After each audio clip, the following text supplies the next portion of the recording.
자, 42장경 제8장 시작하겠습니다. 부처님께서 말씀하셨다. 악독한 사람이 어진 사람을 해치는 것은 마치 하늘을 향해 침을 뱉으면 그 침은 하늘로 날아오르지 않고 되돌아와 자기의 몸에 떨어지는 것과 같다. 또 바람을 거슬러 흙먼지를 던지면 먼지가 그 사람에게 가서 더럽히지 못하고 되돌아와 자기의 몸을 더럽히는 것과 같다.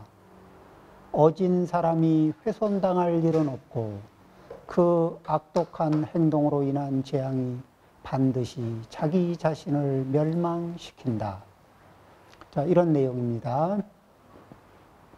자, 여기에서 이제 늘 항상 이렇게 부처님께서 말씀하셨다, 보살님께서 말씀하셨다, 이런 말씀이 나오면은 부처님을 직접 면전에서 모시고서 말씀을 듣는 것처럼 보살님을 면전에 모시고 말씀을 듣는 것처럼 그런 마음 자세를 가지면은 우리의 신구이 삼업이 이렇게 저항감이 없이 이렇게 열리거든요. 신구이 삼업이 편안히 열린 상태에서 말씀을 받아들이면은 한 번 경을 읽고 두 번 경을 읽어도 그 효과가 그런 몸에 젖어드는 힘이 굉장히 강해집니다. 그래서 이제 이런 부분들은 부처님께서 말씀하셨다. 이런 부분들은 이렇게 우리의 신구이 삼업을 어떤 자세로 취할 것이냐, 이 문제를 지금 얘기하는 겁니다.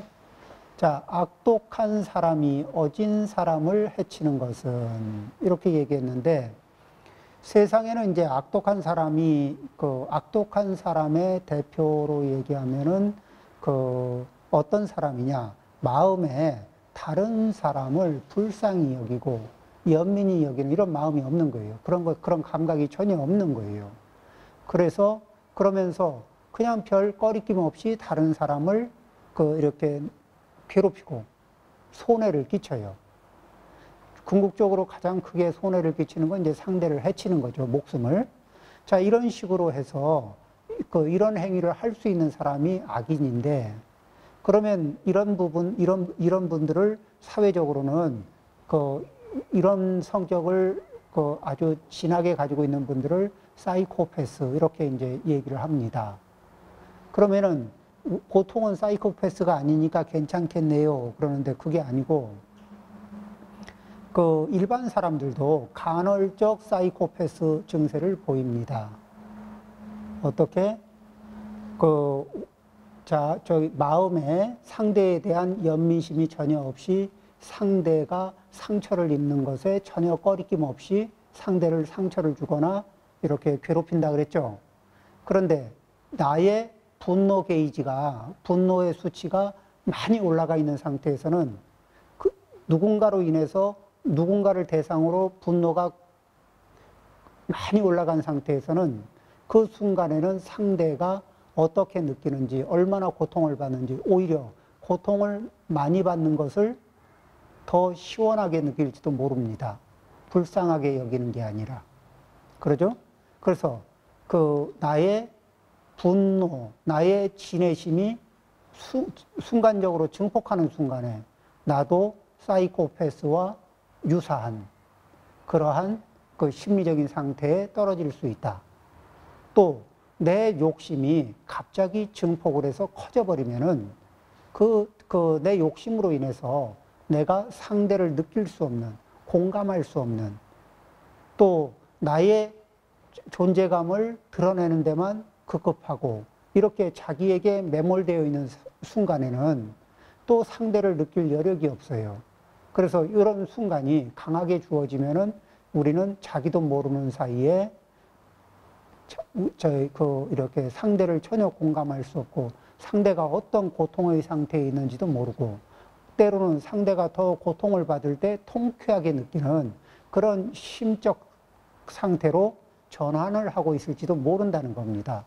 이런 거는 일반적으로 평범한 우리 갑돌이, 갑순이들이 또 빠질 수 있는 그 사이코패스의 그 이렇게 그분들은 심리적인 장애를 겪고 있는 건데 그런 장애가 없는 분들이 자기 관리를 조금 그 소홀히 했을 때 발생할 수 있는 그런 그 현상이 있더라. 이런 얘기를 그 말씀을 드리겠습니다.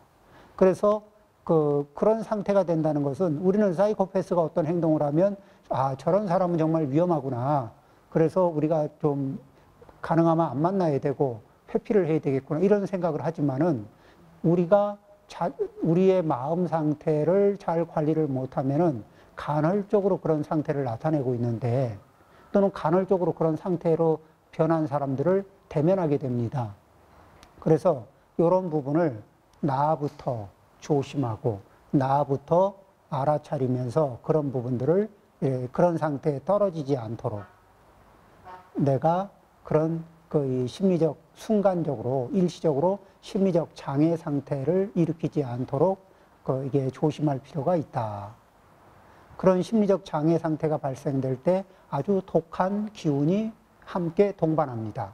그래서 그 독한 기운이 함께 동반하는데 대표적인 게 탐진치. 그래서 탐진치 세 가지에서 독한 기운이 뿜어져 나온다고 해서 세 가지 독이다. 삼독. 이렇게 얘기하는 거예요. 자, 마치 하늘을 향해 침을 뱉으면 자, 이런 거는 뭐냐면 다른 사람을 해치는 행위는 그런데 이제 이 어진 사람이라 그러면은 어질 현자를 쓰거든요. 그런데 이 어진 사람은 이 현명하다 할 때 어질 현자를 쓰죠.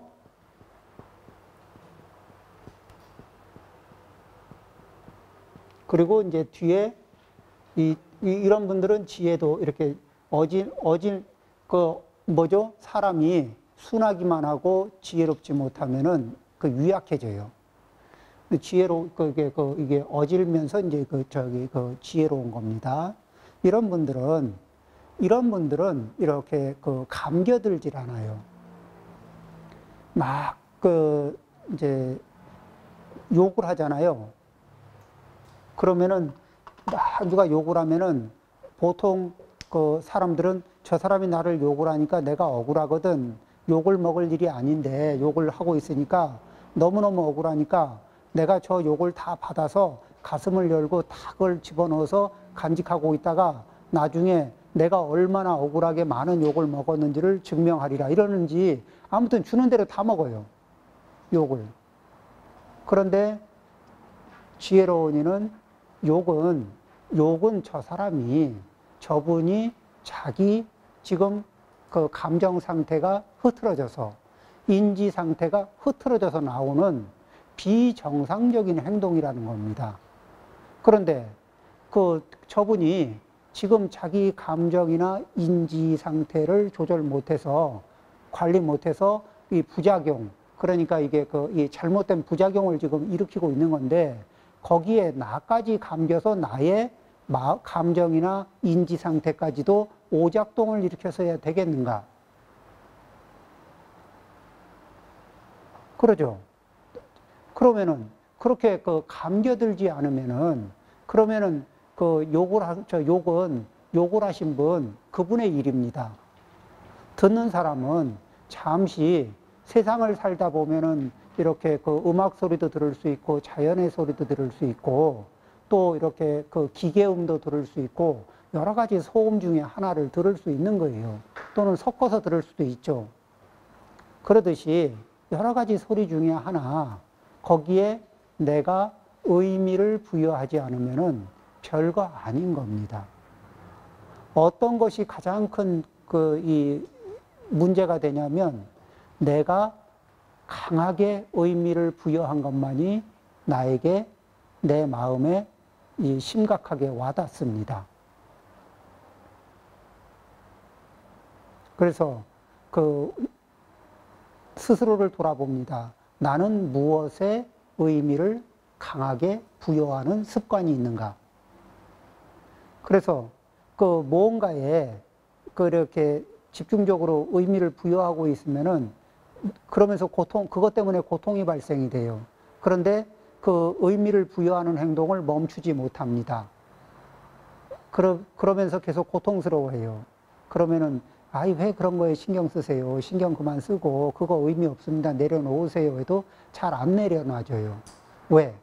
이미 이 신구의 삼업의 그 패턴이 그 어느 특정한 이게 상태나 사안에 대해서 이렇게 치우치게 집착하는 그런 이게 시스템을 일으키고 있어서 그렇거든.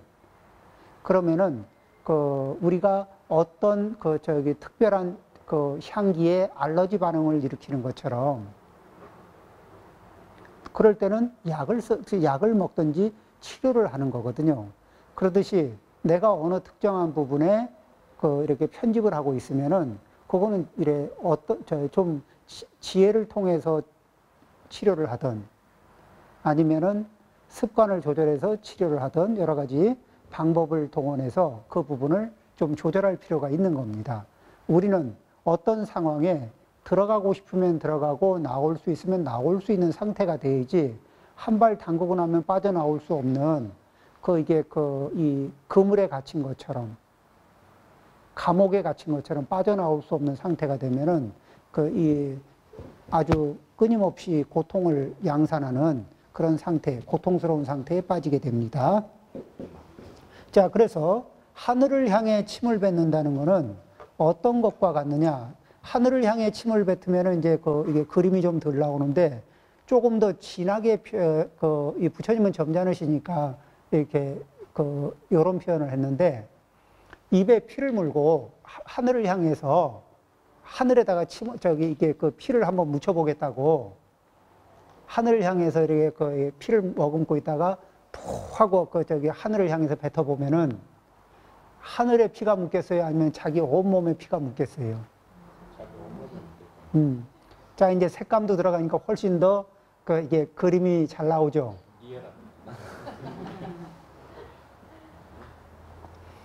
자, 이렇게 하늘을 향해 침을 뱉으면 그 침은 하늘로 날아오르지 않고 되돌아와 자기의 몸에 떨어지는 것과 같다. 자, 이제 또 비유가 또 있어요. 요거는 이제 하나는 하늘을 얘기했죠. 이거는 대상을 얘기할 때 내가 마땅히 공경을 해야 할 만한 분이고 존경하고 존중하면서 따라 배워야 할 만한 분인데 그런 분을 모독하는 행위를 할 때 하늘을 향해 침을 뱉는다. 이렇게 이제 표현을 하고 그 다음에 바람을 거슬러 먼지를 던지면 그러면 요거는 뭐냐면 수평 관계에서 관계를 맺고 있는 분 그러면서도 훌륭한 분들 있잖아요. 선량한 분들 수평 관계에서 관계를 맺는 바람을 거슬러 흙먼지를 던지면 먼지가 그 사람에게 가서 더럽히지 못하고 그 바람 불 때 휙 던지면 그리로 안 가고 이렇게 다시 되돌아와서 되돌아와 자기의 몸을 더럽히는 것과 같다. 이렇게. 그래서 그러면은 어진 사람은 훼손당할 일은 없고 자 그리고 그 악독한 행동으로 인한 재앙은 반드시 자기 자신을 멸망시킨다. 자, 이제 이런 이 예를 좀 들어보면은 어떤 일이 있었냐면은 이제 경전에 나오는 이게 전해져 오는 이제 이 이야기 중에 어느 산에 이게 자, 이제 이런 산을 등지고 이렇게 들판이 있고 이쪽에 평소에 오개를 삼귀 오개를 그냥 삼귀 오개를 받은 게 아니고 삼귀의 오개를 늘 실천하면서 살았던 그런 이 불자님이 계셨습니다. 그런데